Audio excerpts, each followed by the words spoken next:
When a police officer with racist tendencies patrolled the park, he spotted Vin Diesel sitting on a bench and demanded he leave, claiming that he did not belong there. When Vin refused, the officer swung his baton, striking him on the back. Little did he know he had picked the wrong person to mess with, and a harsh lesson awaited him. Bryant Park, located in the heart of New York City, was an ideal spot for people to relax after a long day of work. This afternoon the park was bustling yet retained its signature calm. Young people gathered around the lush green lawns chatting animatedly. Families strolled with their children and older individuals walked leisurely, savoring the fresh air. The gentle chirping of birds blended harmoniously with the rustling of leaves as the wind passed through the towering trees. Vin Diesel sat alone in a quiet corner of the park where few people ventured. He wore a light gray hoodie, the hood pulled low over his face, and a pair of large sunglasses. He didn't want attention, only a few peaceful moments to unwind after his grueling work days. The bench he occupied was near a paved pathway and next to a small fountain where the sound of trickling water created a soothing atmosphere. Not everyone, however, was pleased with Vin's presence. Not far away, Officer Parker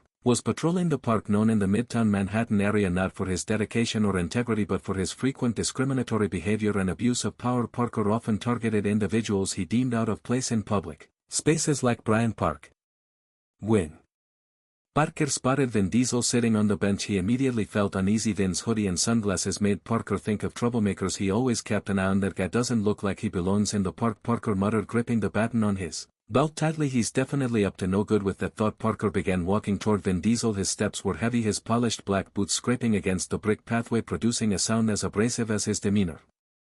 Passers-by couldn't help but notice Parker's commanding presence as he made his way toward Vin, his expression cold and stern. "Hey you," Parker barked, his voice cutting through the park tranquility. "What are you doing here? This park isn't a place to lay around all day." Vin slowly lifted his head, his calm eyes hidden behind the sunglasses. He removed them, his gaze meeting Parker with an unwavering calmness. "I'm just enjoying the park," Vin replied, his deep voice steady. "Is there a problem?" Parker sneered, his lip curling into a contemptuous smirk. "People like you don't belong here," he said with a sneering tone. "Get up and leave before I make things worse for you." Vin maintained his composure and responded, "I don't believe I've done anything wrong. I have the same right to sit here as anyone else." Vin's composed tone only fueled Parker's growing anger. The officer stepped closer, his broad shoulders pushed forward as if to intimidate Vin with his physical presence. "Who do you think you are to talk back to me?" Parker growled, his hand tightening around the baton, his eyes flashing with irritation. Parker stood there for a moment, seemingly waiting for Vin to bow to his authority and comply, but Vin didn't move. His gaze stayed fixed on Parker's face, his silence speaking volumes to Parker. It was as if Vin was daring him to act. Unable to control his temper, Parker drew his baton from his belt, raised it high and struck Vin hard on the back. The heavy thud of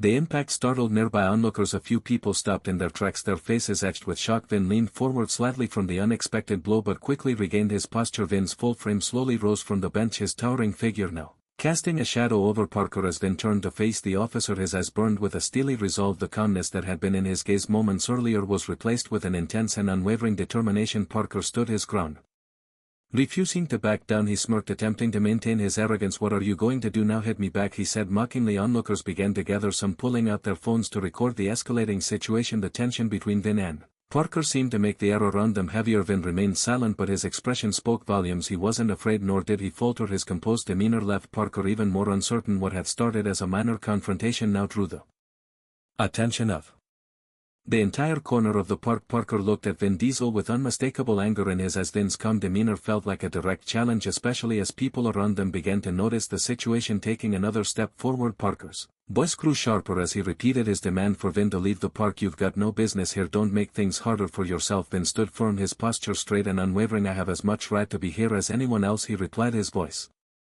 steady and resolute. His words carried no hostility, only a simple and undeniable assertion. The gathering crowd started to grow larger, with some quietly pulling out their phones to record what was happening. Parker noticed this but had no intention of backing down. Instead, he felt the need to assert his authority even more. Gripping his baton tightly, he suddenly pulled it from his belt and swung it toward Vin. Vin reacted quickly, stepping back to dodge the strike. His movement was precise and controlled, showing no aggression. Parker, thrown off balance by the force of his own swing, paused briefly to steady himself. He didn't give up, however, and moved closer, raising the baton again as if preparing for another attack. Before Parker could strike again, Vin raised his hand, grabbing the baton firmly and pulling it away. The baton slipped from Parker's grip in an instant and Vin tossed it aside. The crowd began murmuring, with some gasping in shock, while others looked at Parker with visible disapproval. Parker stepped back, now unarmed, his face flushed with a mix of anger and embarrassment. Vin said nothing more, standing still and meeting Parker's gaze directly, making the officer visibly uneasy. The situation continued to draw more attention and whispers rippled through the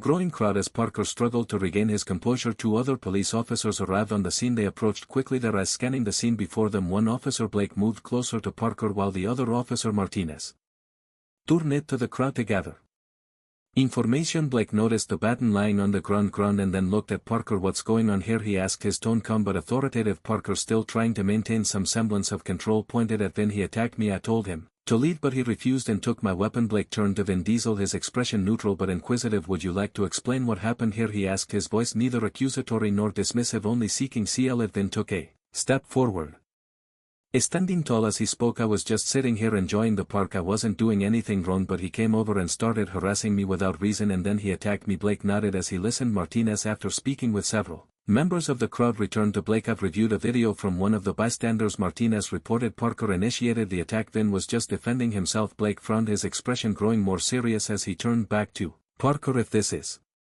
true, then you've clearly crossed the line," Blake said firmly. Parker stammered, trying to come up with an excuse. "I thought he looked suspicious. I was just doing my job," he mumbled, but his words carried little weight in the face of the clear evidence presented by the video Martinez had reviewed. Blake gestured toward Parker. "He hand over your badge and weapon. We'll be reporting this incident to higher authorities for further investigation." Reluctantly Parker complied, his head bowed as he removed his badge and surrendered his weapon. Vin Diesel, watching the scene unfold, stepped forward and addressed Blake. "I don't want to cause trouble, but I can't let this go unchecked. He needs to be held accountable for his actions." Blake nodded in agreement. "Well handled is fairly. Thank you for your cooperation." As Martinez escorted Parker away, the crowd began to disperse. A few people approached Vin to thank him for standing up against the abuse of power. A woman holding her phone still recording spoke to him. "You did the right thing. This will remind everyone that no one, not even the police, is above the rules." Vin smiled faintly and nodded at her. "Sometimes we need to stand up, not just for ourselves but for others," he said, his tone calm yet deeply meaningful. Vin Diesel walked slowly along the brick pathways of the park, his eyes fixed on the horizon where the setting sun cast its golden glow. Those around him, while enjoying the peaceful afternoon, couldn't stop discussing the incident that had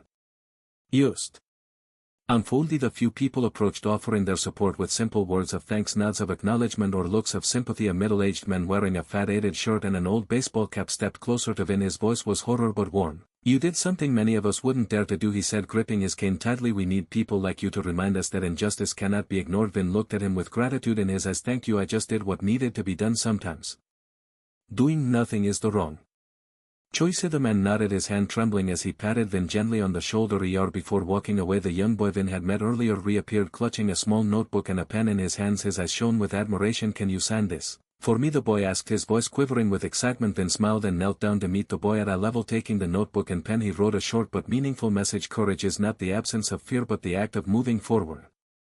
Despite it, the boy read the words, then looked up at Vin and nodded as if he understood. The boy's mother, standing a few steps away, approached Vin with a grateful smile. Her eyes radiated appreciation. "Thank you for what you did," she said. "You didn't just stand up for yourself, you've set an example for others." Vin stood and nodded to her. "I hope we can create a community where no one has to face things like this." As Vin left, his eyes passed over the area where the confrontation had taken place. The baton still lay discarded on the ground, a small but powerful symbol of a conflict that he knew would leave a lasting impression on those who witnessed it. He could feel the gaze of the remaining onlookers following him, not with curiosity or surprise but with respect and support. Outside the park, the street lights began to flicker on their glow, reflecting on the cobblestone paths of New York City. The bustling sounds of traffic and chatter formed the familiar symphony of a city that never sleeps. Vin moved through the space at an unhurried pace, letting the events of the day replay in his mind. The memories of the encounter remained vivid. He couldn't help but think of those who had endured similar situations but lacked the opportunity to stand up for themselves. He realized that what had happened today, though just a small piece of a much larger picture, could serve as inspiration for greater changes in the future. At a street corner, as Vin waited for the light to change, a young woman approached him. She explained that she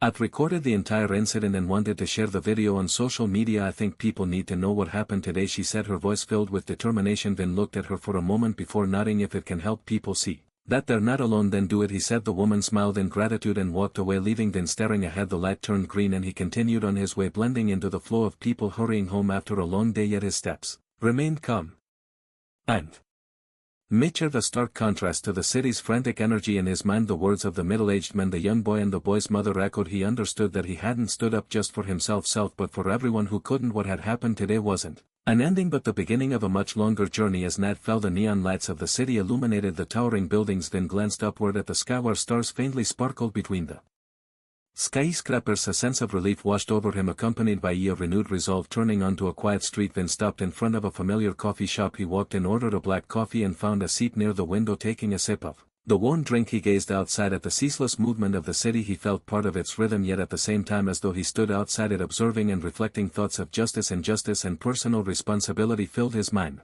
They knew that that story wouldn't simply end.